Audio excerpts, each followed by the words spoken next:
End gold buyers, మీ కష్టాల్లో నమ్మకమైన మీ ఆత్మీయ నేస్తం.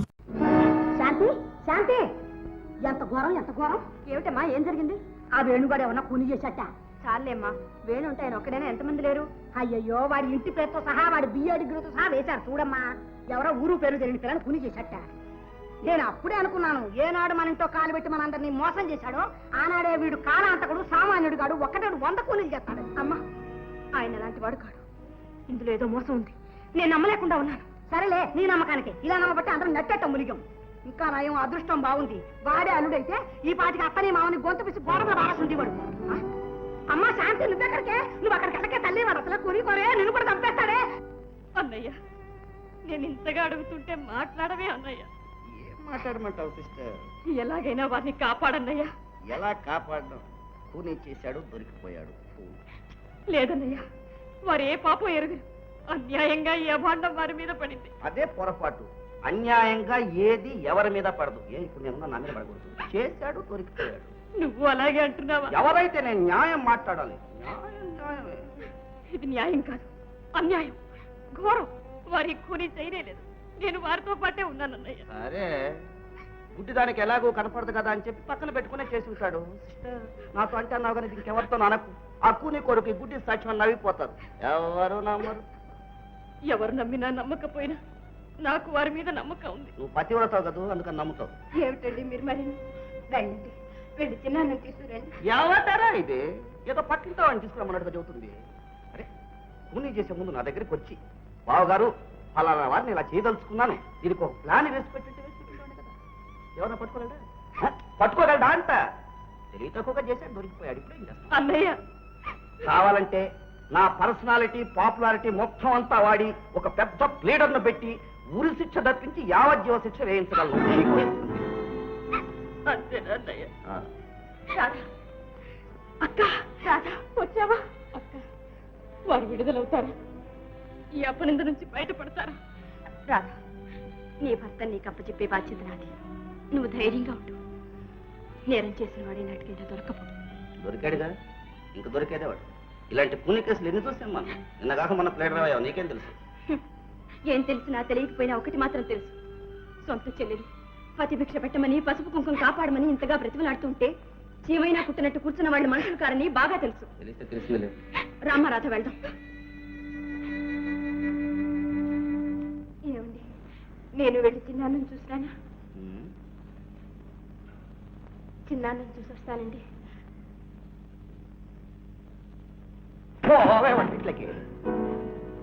చెప్పండి, నాతోనైనా నిజం చెప్పండి. నిజమే చెప్తున్నాను రా, ఈ హత్య చేసింది నేను. చూసావా అక్క, చూసావా? వేణు, నువ్వు కూనీ చేశావంటే ఎవరు నమ్ముతారు? అందరికన్నా ముందు నువ్వే నమ్మాలి. నేను చేసింది ఒక హత్యను. నా భవిష్యత్తు కోసం మా అన్నయ్యను బలి చేశాను.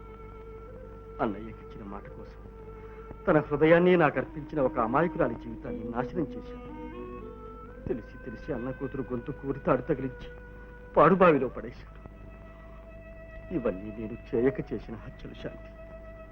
కానీ ఇప్పుడు ఇది చేతులారా చేసిన కూలి. వేణు, మాటలతో ఎందుకు మా నోరు మోయించాలని ప్రయత్నిస్తావు? నిజం చెప్పు. ఏవండి, నా ముఖం చూసి చెప్పండి. మీరు ఈ నేరం చేయలేదని చెప్పండి. రాధ, నిజం చెప్తున్నా, నేనే హంతకుడిని. వేణు, అబద్ధాలతో నిన్ను నమ్ముకున్న నీ వాళ్ళను, నీ అంతరాత్మను మోసం చేసుకుంటున్నావు. న్యాయాన్ని, న్యాయస్థానాన్ని కూడా మోసం చేయగలుగుతాననుకుంటున్నావా? చూస్తాను. రామారాధ, రావండి, రావండి. నాన్న,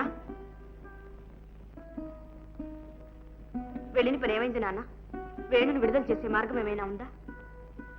ఇక దాని గురించి ఆలోచించి లాభం లేదమ్మా. అదేమిటి నాన్న? శాంతి, ఇప్పుడు ఈ కేసు సెషన్స్కి వచ్చింది. ప్రాసిక్యూషన్ తరఫున నేనే ఈ కేసులో హాజరు కావాలని ప్రభుత్వం ఉత్తర్వు జారీ చేసింది. మీరు ఒప్పుకున్నారా నాన్న? తప్పుతుందా అమ్మా? అంటే వేణు అపరాధని మీ నోటితో మీరే వాదించబోతున్నారు, అంతేనా? అది నా ఉద్యోగ ధర్మం శాంతి. దాన్ని మించిన మనోధర్మం అంటూ ఒకటి లేదంటారా? మనిషికో రకంగా ఉంటుందమ్మా మనసు.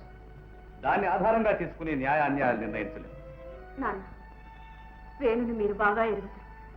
అన్నకిచ్చిన మాట కోసం తన జీవితాన్నే బలి చేసుకున్నాడు. అలాంటి వాడు కేవలం ఒక ఆడదాన్ని హత్య చేస్తాడంటారా?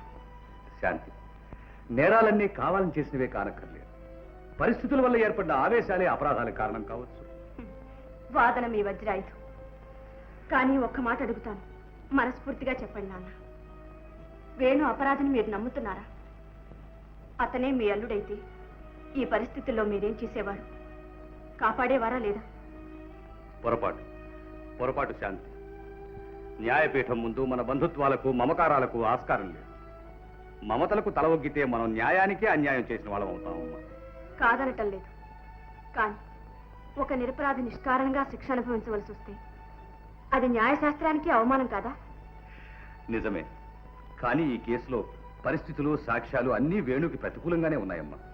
అవన్నీ అనుకూలంగా మారుతాయని, మార్చవచ్చని నాకు నమ్మకం ఉంది నాన్న. ఎలా శాంతి? మీరు మాత్రం అపార్థం చేసుకోకూడదు. ఏమిటమ్మా? ఈ కేసులో ముద్దాయి తరఫున వకీలుగా నేను హాజరు కావాలనుకుంటున్నాను. అంటే నాకే వ్యతిరేకంగానమ్మా? అవును నాన్న. వెరీ గుడ్, చాలా సంతోషం. ఇంతకంటే నేను గర్వించవలసింది ఇంకేముంటుందమ్మా? శాంతి, ఈ కేసులో నేను జయిస్తే వకీలుగా నాకు గెలుపు, నువ్వు జయిస్తే నిన్ను కన్న తండ్రిగా నాకు గెలుపు. ఎటు చూసినా నాకేనమ్మా గెలుపు. నాన్న, ప్రయత్నించు శాంతి. God bless you.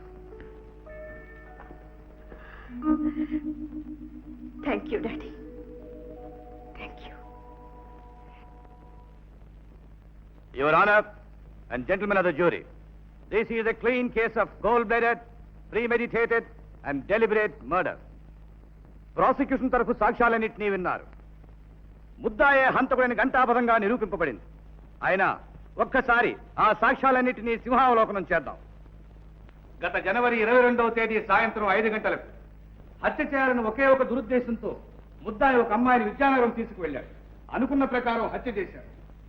సావు కేక విన్న మరుక్షణం అక్కడికి ఒకరు కాదు, ఇద్దరు పరిగెత్తుకు వెళ్లారు. ఆ భయంకర దృశ్యాన్ని చూసిన వారిద్దరూ మెరుపు తీగల్లాగా ఇన్స్పెక్టర్ సుందరం దగ్గరికి వెళ్లి జరిగిన సంఘటన అంతా చెప్పారు. ఇన్స్పెక్టర్ వాయువేగంతో హత్య జరిగిన ప్రదేశానికి వెళ్ళాడు. అప్పటికే హంతకుని చుట్టూ జనం మూగి ఉండడం చేత హంతకుడు తప్పించుకు పారిపోలేని పరిస్థితుల్లో ఉండగా ఇన్స్పెక్టర్ ముద్దాయిని ఖైదు చేశాడు. విచారణలో హంతకుడు తానే ఆ అమ్మాయిని స్వయంగా రాతి కేసి కొట్టి కిందకు తోసి చంపినట్టుగా ఒప్పుకున్నాడు. శవ పరీక్ష చేసిన డాక్టర్ చక్రవర్తి సాక్ష్యం కూడా హంతకుని వాంగ్మూలాన్నే ఖాయం చేస్తుంది. కనుక సదరు సాక్ష్యాలన్నింటినీ క్షుణ్ణంగా పరిశీలించి ఈ నేరానికి తగిన శిక్షను ముద్దాయికి విధించవలసిందిగా కోర్టు వారిని కోరుతున్నారు. మిస్టర్ వేణు, హత్య చేశానని వాదిస్తున్నారే, ఎవరా అమ్మాయి, ఎందుకు చేశారు?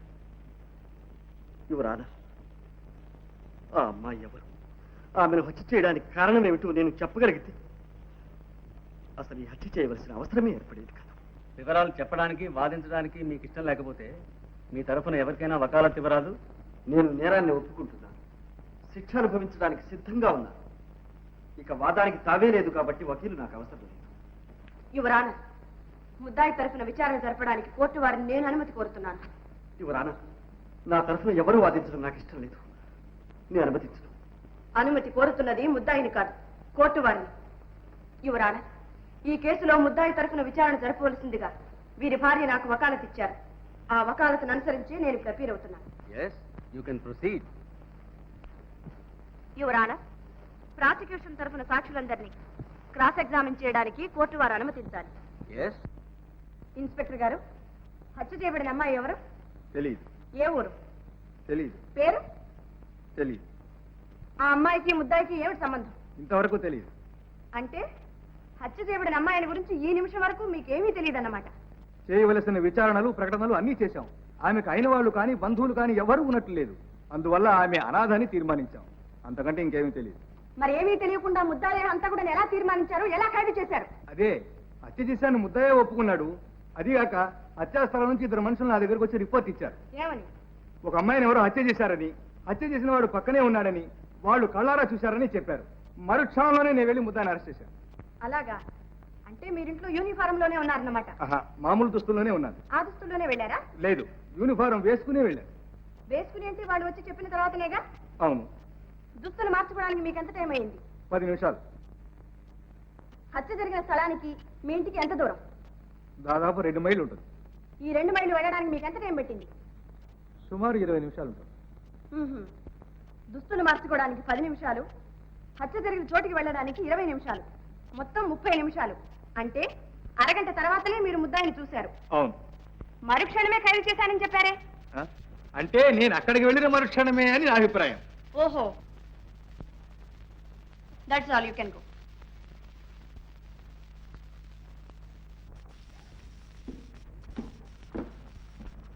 ఏమయ్యా ఒక్కడిని పిలిస్తే ఇద్దరు వచ్చారు? పిలిచినారు కదండి, పిలిచి దొక్కనే అట్ట అంటే ఎట్టారా? ఇద్దరం కలిసే వెళ్ళాం, కలిసే చూసాం, కలిసే రిపోర్ట్ చేసాం, ఇప్పుడు కలిసే సాక్ష్యం చెప్తాం. ఏమంటా బావా? అంతే బావా. మీ ఇద్దరు భీమన్ ఎవరయ్యా?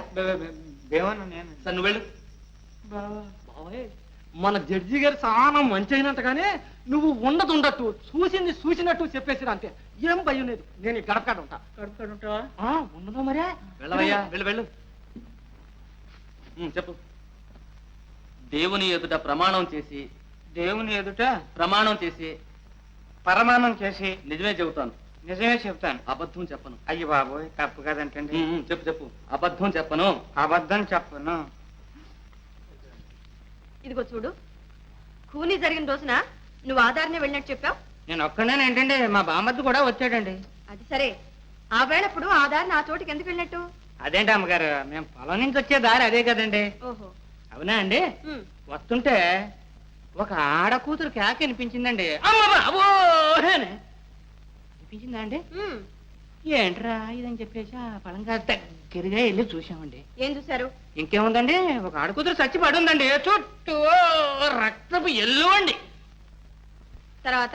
ఇంకేముందండి, ఇదేదో కొంప ములిగింది అని చెప్పి ఒక కొరకని ఇన్స్పెక్టర్ గారి ఇంటికి పరిగెత్తుకెళ్ళి చెప్పేశామండి. ఏం చెప్పారు? ఏం చెప్తామండి, చూసిందే చెప్పామండి. ఆ గుట్ట పక్కన ఒక ఆడ మనిషి చచ్చి పడి ఉందండి, చంపినైనా ఆ పక్కనే ఉన్నాడు అని చెప్పామండి. ఆ చంపినైనా ఎలా చంపాడు?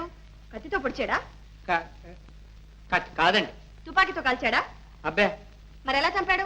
అదేంటండి అమ్మగారు, ఎలా చంపారని మమ్మల్ని అడుగుతారేంటండి? మేము చంపేటప్పుడు మేమన్నా కళ్ళతో చూసామా అండి? మరి చూడకుండానే చంపిన ఆయన పక్కనే ఉన్నాడని ఎలా చెప్పావు? అవునండి, ఎలా చెప్పామండి? ముందు చెప్పు, ఎలా చెప్పావు? అడుగునండి, ఆయన ఉన్నాడా అండి? బిక్కు బిక్కుమని బెత్తర చూపులు చూస్తా ఆ పక్కన నిలబడి ఉన్నాడండి. నిలబడి ఉంటే ఒళ్ళంతా ఒకటే రకత మరకలండి. రకతం ఎలాగా ఉంది కదా, ఈయనే దంపుంటాడని చెప్పేసి మేము తీర్మానం చేసుకునండి మేము చెప్పేసామండి. ఓహో, మీరు నిలబడి ఉన్న చోటికి శవం ఉన్న చోటికి ఎంత దూరం ఉంటుంది? ఎంత ఉంటుందిలే అండి, నేను ఇక్కడ ఉన్నానా అండి? అదిగోండి ఆ తలపాక చుట్టుకున్న వకీలయ్య గారు లేరండి, ఆయనే పీనుగా. అయితే మీరు చాలా దగ్గరలోనే ఉన్నారన్నమాట. అంతే కదండి. మరి శవానికి అంత దగ్గరలో ఉన్న మిమ్మల్ని చూసిన కొందరు మీరే ఖూనీ చేశారని చెప్పారే? అయ్యో బాబోయ్, దేవుడు సాక్షి మీతో మేం కాదండి అమ్మా.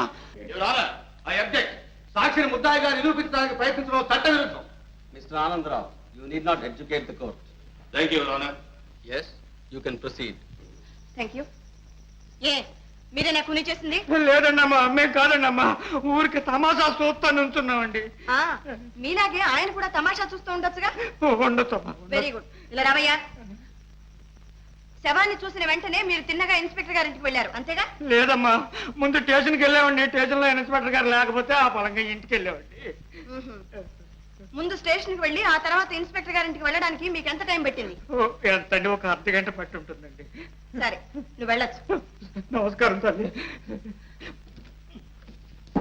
డాక్టర్ చక్రవర్తి గారు, మీరిచ్చిన శవ పరీక్ష రిపోర్టులో శవం మీద కత్తితో పొడిచిన గాయం ఉన్నట్టు రాశారు.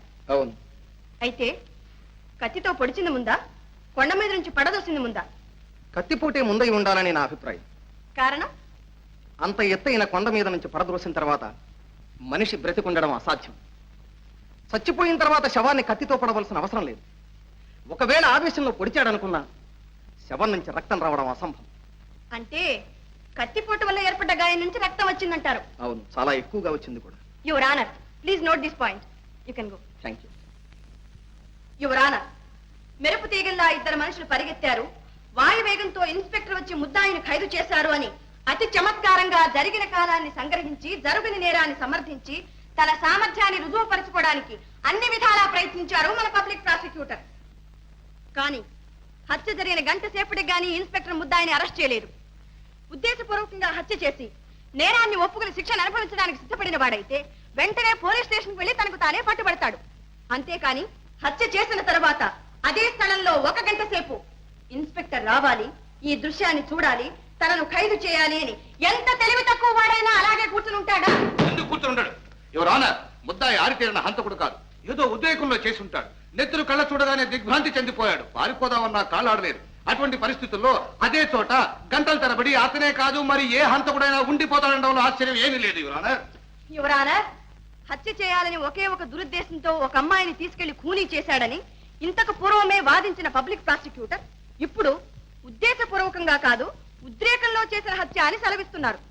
యువరానా, కొండ మీద నుంచి క్రిందకు పడదోసి హత్య చేసినట్లుగా ముద్దాయితో సహా అందరూ వాదిస్తున్నారు. కానీ శవం మీద కత్తిపోటు ఉన్నట్లు డాక్టర్ గారు చెప్తున్నారు. అయితే పొడిచిన ఆ కత్తి ఎక్కడ? పొడిచినది ఎవరు? ఈ ప్రశ్నలకు సమాధానమే లేదు. సమాధానానికి ప్రయత్నిస్తే కేసే లేదు. ఈ సంగతి తెలిసే పబ్లిక్ ప్రాసిక్యూటర్ తన అమోఘమైన అనుభవాన్ని, వాగ్దాటిని, చాతుర్యాన్ని ఉపయోగించి ఎంతో తెలివిగా ఈ విషయాన్ని విస్మరించారు, కప్పిపుచ్చారు. యువర్ ఆనర్, వాటిని విస్మరించడం లేదు, కప్పిపుచ్చడం లేదు. డాక్టర్ చక్రవర్తిని రీఎగ్జామిన్ చేయడానికి పర్మిషన్ కోరుతున్నాను. డాక్టర్, కొండ మీద నుంచి కింద పడేటప్పుడు కత్తి లాంటి ఒక రాయి గుచ్చుకుని ఉంటే అలాంటి గాయం పడే అవకాశం లేదా? కత్తి లాంటి రాయి ఎలా ఉంటుంది? Not question. అలాంటి రాయే ఉంటే ఉండడానికి వీల్లేదు. ఏమిటిది? రాయి కత్తిలాగుందా లేదా? ఉంది.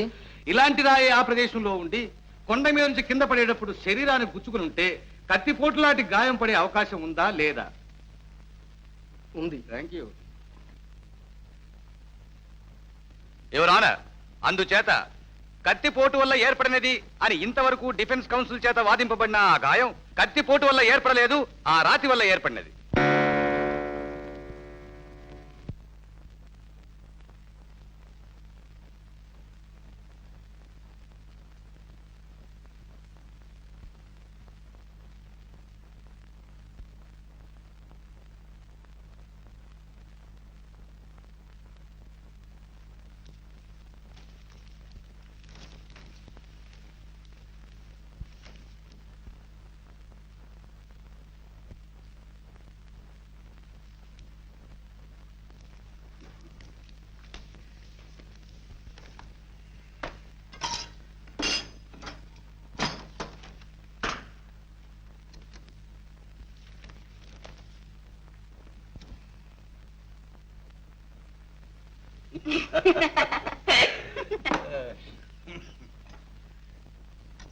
మీరు పలహారాలు చేస్తున్నప్పుడు ఏదో పులి కేక వినపడి మీ ఆయన పరిగెత్తికి వెళ్ళాడని చెప్పావు కదా. కేక వినిపించాక ఆయన వెళ్ళాడా, ఆయన వెళ్ళాక కేక వినిపించిందా? కేక వినపడ్డ తర్వాతే వారు వెళ్ళారు. ఆ పాపిష్టి కేకే వినపడకపోతే వారు నన్ను వదిలిపెట్టి వెళ్ళేవారు కాదుగా. చూడమ్మాయి, నీ చెయ్యి ఎవరో ఒక మగవాడు తొక్కి పారిపోయాడని చెప్పావు కదా. నువ్వా గుడ్డిదానివి. నీ చెయ్యి తొక్కింది మగవాడిని ఎలా చెప్పగలవు? చెప్పగలను, నాకు బాగా తెలుసు. ఆడదై ఉండకూడదా? కాదు, కానే కాదు, మగవాడే. అంత నిశ్చయంగా ఎలా చెప్పగలవు? స్పర్శ జ్ఞానం వల్ల. ఏమిటిది? కాగితం. ఇదేమిటి? కళ్ళజోడు. ఇది ఆడదాని చెయ్యి. కాదు, నా చెయ్యి. నన్ను ఎందుకు ఇలా మోసం చేస్తారు? ఎందుకు ఇలా అన్యాయం చేస్తారు? ఇది మీ చెయ్యి కాదు, ఆడదాని చెయ్యి. సరే చూడమ్మా, నీ భర్తని నీ ఇదివరకు ఇలా ఎక్కడికైనా షికారు తీసుకెళ్ళాడా? లేదు, ఇదే మొదటిసారి. ఇప్పుడు మాత్రం ఎందుకు తీసుకెళ్ళాడు? అక్కడ రాళ్లలో చెక్కిన రథాలు, విగ్రహాలు ఉన్నాయి, చూపిస్తారా అని తీసుకువెళ్ళారు. అవన్నీ నువ్వు చూసావా? చూశానండి. బాగున్నాయా? చాలా బాగున్నాయండి. యువర్ ఆనర్, ఇది 100కు 100 అబద్ధపు సాక్ష్యం ఉండడానికి ఇంతకంటే రుజువు ఏం కావాలి? అయ్యయ్యో, నేను అబద్ధం చెప్పడం లేదండి. నేను చెప్పిందంతా అసత్యం చేసి వారిని శిక్షించకండి. నా మాట నమ్మండి, వారిని కాపాడండి. ఏడోకమ్మా, ఇది కోర్టు. యువర్ ఆనర్, హత్య జరిగిన ప్రదేశంలో అదే సమయంలో తన భర్తతో పాటు తాను ఉన్నానని గుడ్డిని వాదిస్తోంది. కళ్ళు లేని తన భార్యకు కళాదృశ్యాలు చూపించడానికి విద్యానగరం తీసుకువెళ్ళాడట. ఆమె చూసిందట, ఆనందించిందట. ఇది నమ్మదగిందేనా? గుడ్డిని శిలను, శిల్పాలను చూడగలుగుతుందా? యువర్ ఆనర్, ఆపదలో ఉన్న తన భర్తను రక్షించుకోవాలనే ఆదుర్దాతో ఆమె చెప్తున్న అబద్ధ సాక్ష్యం ఇది. యువరానా, ఇప్పుడు ఇక్కడ జరుగుతున్నది కేసు విచారణ లేక ఒక అమాయకురాలైన అంధరాన్ని అవమానించడమా? పబ్లిక్ ప్రాసిక్యూటర్ ప్రతిదానికి గుడ్డిది గుడ్డిది అని గుచ్చి గుచ్చి చెబుతున్నారు. పైగా కళ్ళు లేని భార్యను కళాదృశ్యాలు చూపడానికి తీసుకువెళ్ళాడు కవిత అని పరిహాసం చేస్తున్నాను. ఆమె కళ్ళు లేనిదా? ఎవరన్నారు? నేను చెప్తున్నాను, ఆమెకు కళ్ళున్నాయి. ఆమె భర్తే ఆమెకు కళ్ళు. తన భర్త కళ్ళతోనే ఆమె ఈ ప్రపంచాన్నంతా చూస్తోంది, ఆనందిస్తోంది. ప్రాణానికి ప్రాణంగా ప్రేమించే భర్త పక్కనున్నప్పుడు ఆడది చూడలేని అందం లేదు, చవి చూడలేని ఆనందం లేదు. ఈ రహస్యం మీకెవరికీ అర్థం కాదు. కారణం ఇది స్త్రీ హృదయం.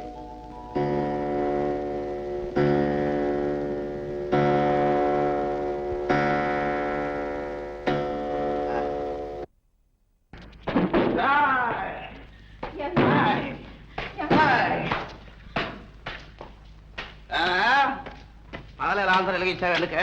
పొరపాటు అయిందండి. ఏమండి ఏమైందండి? కోర్టుకు వెళ్ళారు కదా, చిన్నాన్న సంగతి ఏమైందండి? ఏమవుతుంది? పబ్లిక్ ప్రాసిక్యూటర్ 4 పాయింట్లు ఎత్తి 6 పేజీలు తిప్పి 12 మాటలు ఇటు అటు విసిరి బల్ల టపో టపో టపో టపో గుద్దేసరికి జడ్జి లేడు. జడ్జి మీ చిన్నాన్న వంటింట్లో వంట చేసుకునే ఆడదాన్ని ప్లేవగా పెట్టాడు. ఆ కోర్టుకు చేసేదో తెలుసా? 4 సార్లు. ఇంతకీ చిన్నాన్న సంగతి ఏమైంది? చిన్నాన్న గురి చిన్నాన్న అయితే నిన్ను కన్న నాన్న అయితేనే అందరికీ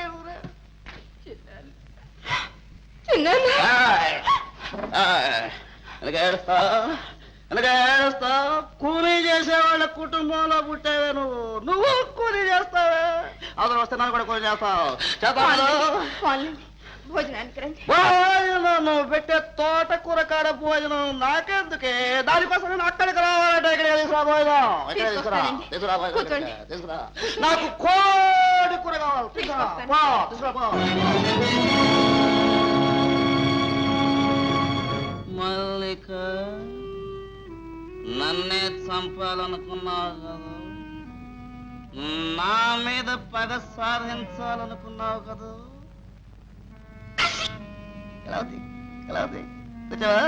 తెచ్చావా? ఇప్పుడు ఎక్కడుందో? ఎక్కడుంటుంది? ఆలోకం ఉంటుంది. ఏమింత సడన్ గా వచ్చామని యమధర్మరాజు అడుగుతాడు. నా పేరు చెబుతుంది. యమధర్మరాజు నన్నేం చేస్తాడు? నా డేటుకు ముందు యమధర్మరాజు వచ్చాడంటే నన్ను పాలేదులు పట్టుకుంటారు, మధ్యలో పట్టుకున్నారు, ఊరు తీసేశారు. మీరిద్దరు అక్కడ కలుసుకోండి. ఎక్కడ?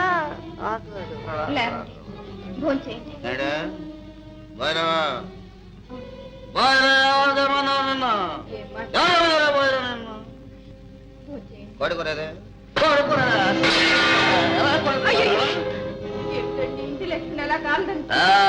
పెట్టే యోగ్యత నీకు, తినే అర్హత నాకు ఈ నాటితో తీరిపోయింది. నేను హోటల్లో ఫోన్ చేస్తాను. మీరు వెళ్ళడానికి వెళ్ళారు. ఈ పరిస్థితుల్లో మీరు బయటకు వెళ్ళకండి.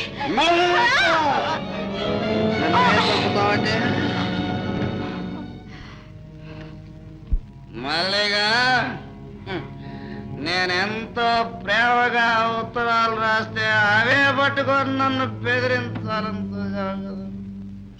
ఎక్కడ ఉత్తరాలు? దేవాలో ఉన్నాయి. ఎక్కడ ఎదురుతా? జేబులో ఉన్నాయి. జేబులో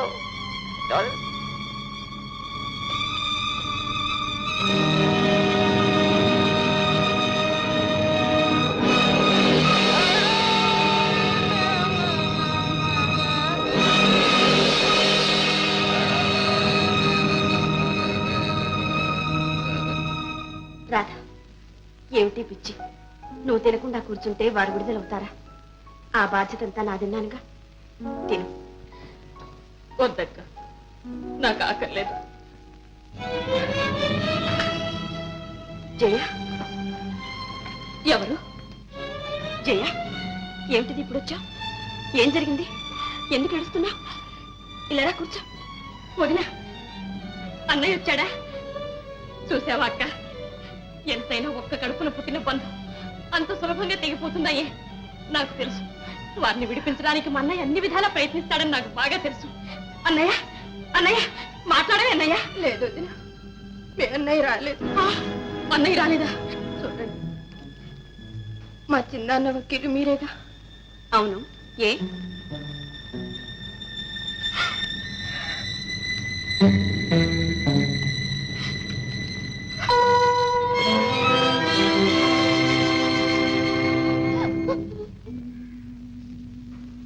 మల్లిక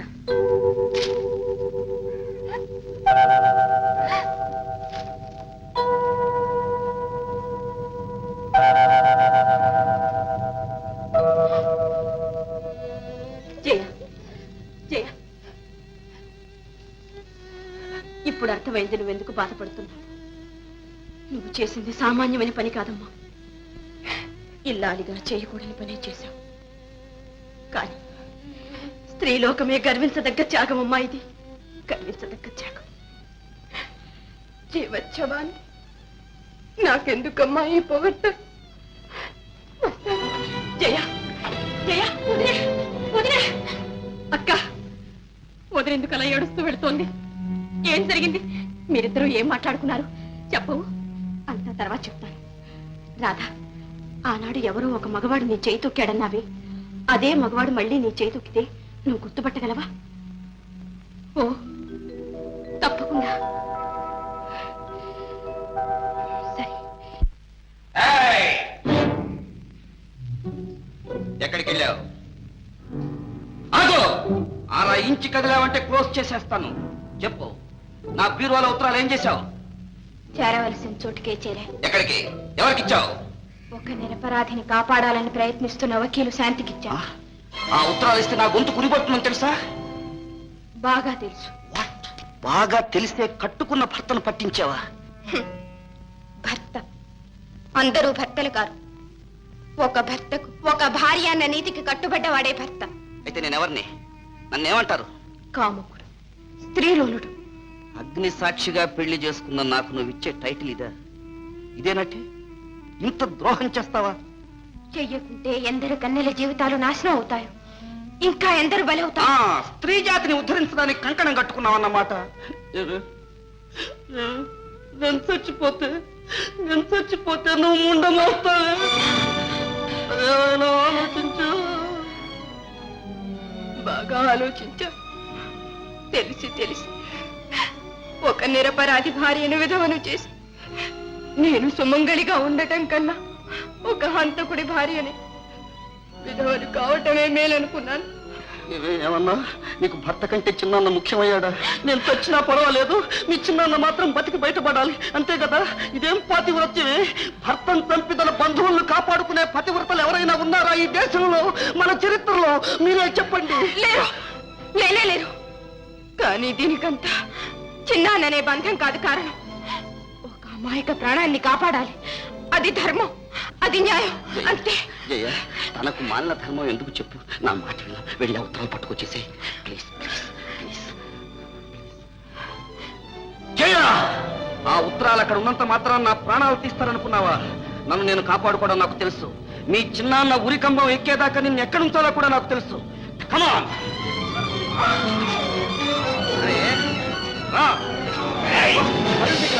నన్నే పట్టిద్దామనుకున్నావా? నిన్ను ఎవరు కాపాడలేదు. దేవుడు కూడా జాగ్రత్త. ఏమండి?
చేయి తొక్కకుండా పారిపోతావా? తోలుతీ. ఏమి టెస్ట్, గుడ్డి టెస్ట్. అయినా నాకేం భయం. ఇదే కాలు. గుడ్డి మోహం. రాధా రాధా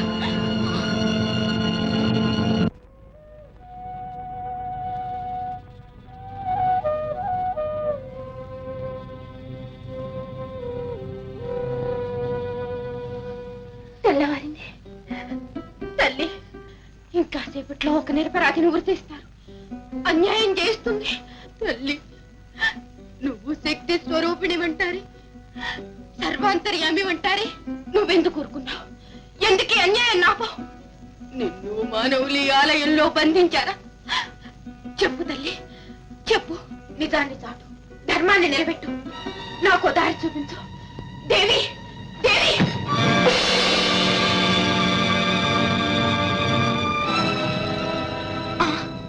కత్తి, నెత్తురు బట్టలు వారివి, ఇవి వారివి.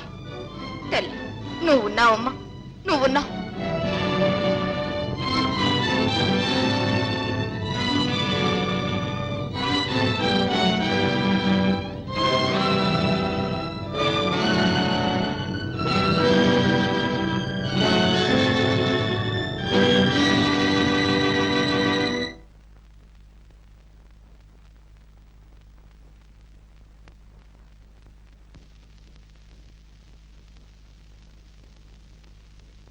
మిస్టర్ కుమార్ మీ పేరేనా? అనే కదండి అరెస్ట్ చేసి తీసుకొచ్చారు. మల్లికనే అమ్మాయిని ఎరుగుదురా? పేరు నేను ఎప్పుడూ విన్నట్లేదండి. మరి ఈ ఉత్తరాలు రాసింది మీరు కాదా? ఉత్తరాలా? అయ్యయ్యో, నాకు అసలు ఉత్తరాలు చదవటమే చేత కాదే. ఉత్తరాలు ఎలా రాస్తానండి? మరి వీటిలో కుమార్ అని సంతకం ఉంది. యువరానా, నేను చెబుతాను వినండి. ఇన్నాళ్ళ నుంచి ఏ రహస్యాన్ని దాచి ఉంచాలని తాపత్రయపడ్డాను. అది ఇప్పుడు చెప్పక తప్పేటట్టు లేదు. ఈ కుమార్ మా అన్న కూతురు జయ భర్త. పెళ్ళైన తర్వాత కుమార్ మల్లికను ప్రేమిస్తున్నాడని, ఆమె వ్యామోహంలో పడి పిచ్చివాడైపోతున్నాడని తెలిసింది. ఏనాటికైనా జయకు అన్యాయం జరుగుతుందేమో, భర్త ఉండగానే జయ జీవితం నాశనం అయిపోతుందేమో అని భయపడి నేనే మల్లికను హత్య చేశాను. ఈ హత్యకు మూల కారణం ఇది.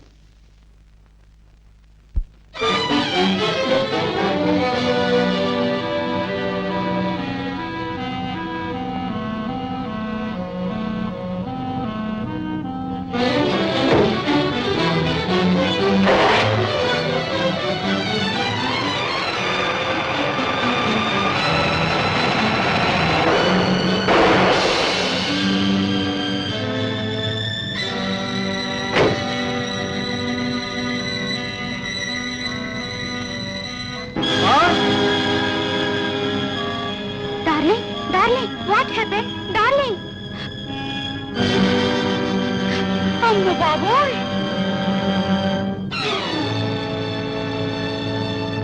Your honour and gentlemen of the jury, ఇప్పుడు అంతా తేట తెల్లమైంది. తన అన్న కూతురు సుఖం కోసం, ఆనందం కోసం వేణు ఏ అమ్మాయిని హత్య చేశాడు. వేణు ఏ హంతకుడని రుజువైంది కనుక నిజమైన ముద్దాయిని నిర్ణయించి తగిన శిక్ష విధించవలసిందిగా కోర్టు వారిని కోరుతున్నారు.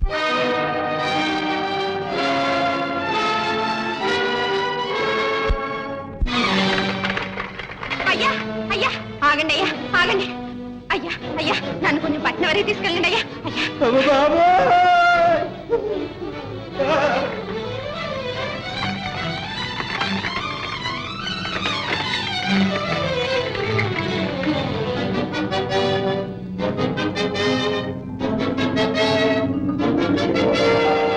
ఆగండి, ఆగండి. కూనీ చేసింది మా చిన్నాన్ని కాదు, నా భర్త. ఇవిగో బట్టలు, ఇదిగో కత్తి. ఎవరమ్మా మీరు? కోర్టు విచారణ జరుగుతుండగా ఇలా అడ్డు వచ్చి మాట్లాడకూడదు. మీరు ఏదైనా చెప్పదలుచుకుంటే ముద్దాయి తరఫు వకీలు ద్వారా చెప్పాలి. యువర్ ఆనర్, మిస్టర్ వేణుని సాక్షిగా విచారణ జరపడానికి పర్మిషన్ కోరుతున్నాను. మీరు కాలేజీలో చదువుతున్నప్పుడు ఎవరినైనా ఒక ఆమెను ప్రేమించారా?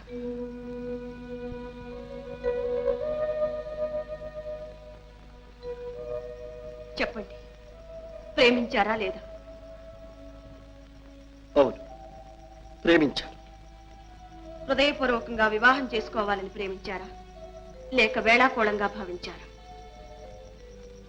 క్షమించండి, ప్రేమించడం కూడా వేళాకోళంగా భావించడం నా చేత కాదు. అందులోనూ అలాంటి త్యాగమూర్తిని, నిర్మలమూర్తిని ఎవ్వరూ వేళాకోళంగా ప్రేమించలేరు. మరి అంత హృదయపూర్వకంగా ప్రేమించిన ఆమెను కాదని ఒక అంధురాల్ని వివాహం చేసుకోవడానికి కారణం? కృతజ్ఞత. మరణశయ్య మీద ఉన్న మా అన్నయ్యకు నేను ఇచ్చిన మాట.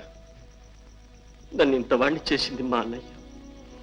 నా చదువు కోసం అహోరాత్రాలు కష్టపడి చివరకు క్షయవ్యాధికి గురి అయి మరణించాడు.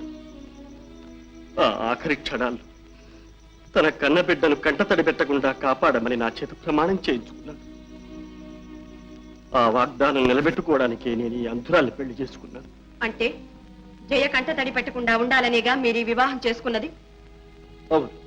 ఆ కారణంతోనే మీరు ఇప్పుడు చేయని నేరాన్ని కూడా చేశానని ఒప్పుకున్నారు. ఆనాడు చేసిన ప్రమాణం కోసం ఈనాడు సత్యాన్ని మరుగుపరిచి ఈ శిక్షను అనుభవించడానికి తల ఒగ్గుతున్నారు. కానీ మీరు చేస్తున్న త్యాగం అంతా వ్యర్థం అవుతుందని తెలుసుకోలేకపోతున్నారు. మిమ్మల్ని ఉరికంబానికి ఎక్కించి తన భర్తను బ్రతికించుకొని జయ సంతోషంగా సంసారం గడుపుతుందా? తన సుఖం కోసం చిన్నాన్న బలి అయ్యాడని అనుక్షణం తన అంతరాత్మ చిత్రవద చేస్తూ ఉంటే కంట తడి పెట్టకుండా ఉండగలుగుతుందా? చూడండి,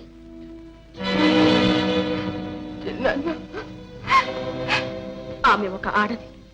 మరొక ఆడదాని మాంగళ్యాన్ని హరించి తన పసుపు కుంకుమ నిలబెట్టుకునేంత స్వార్థపర్రాలు కాదు. నేను ఈ పాపం భరించలేదు. ఇంతేనా మీరు కోరుకునేది? ఇదేనా మీ అన్నయ్యకు మీరిచ్చిన వాగ్దానాన్ని కాపాడేది? ఇలాగే నా జైలు మీరు సంతోష పెట్టేది? నన్ను చిత్రవద చేయొద్దు. ఇప్పటికైనా చెప్పండి, ఈ హత్య మీరు చేశారా?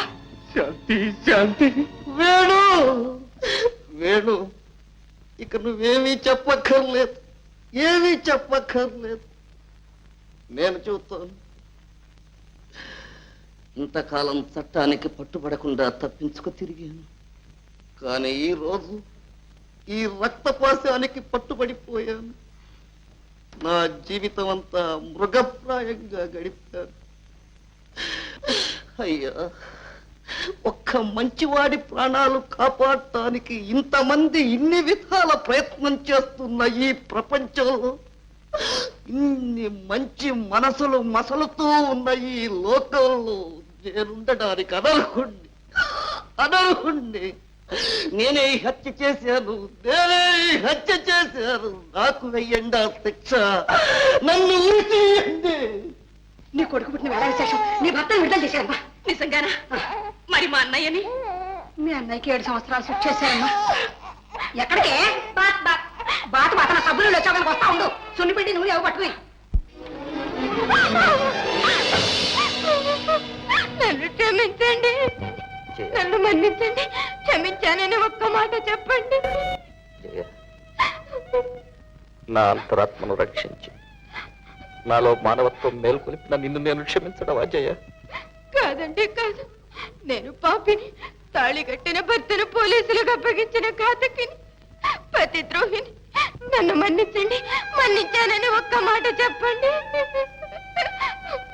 పాపైనా రూపైనా భర్తే దైవం అని పూజించడం పతివ్రత ధర్మం.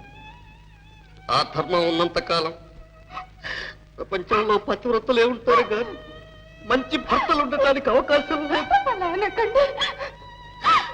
భర్తలు బాగుపడాలంటే నువ్వు చేసిందే ధర్మం. ఇది నాలాంటి భర్తలకు, వాళ్ళు చేసిన అన్యాయాలను సహించి పడి ఉండే భార్యలకు కనువిప్పు.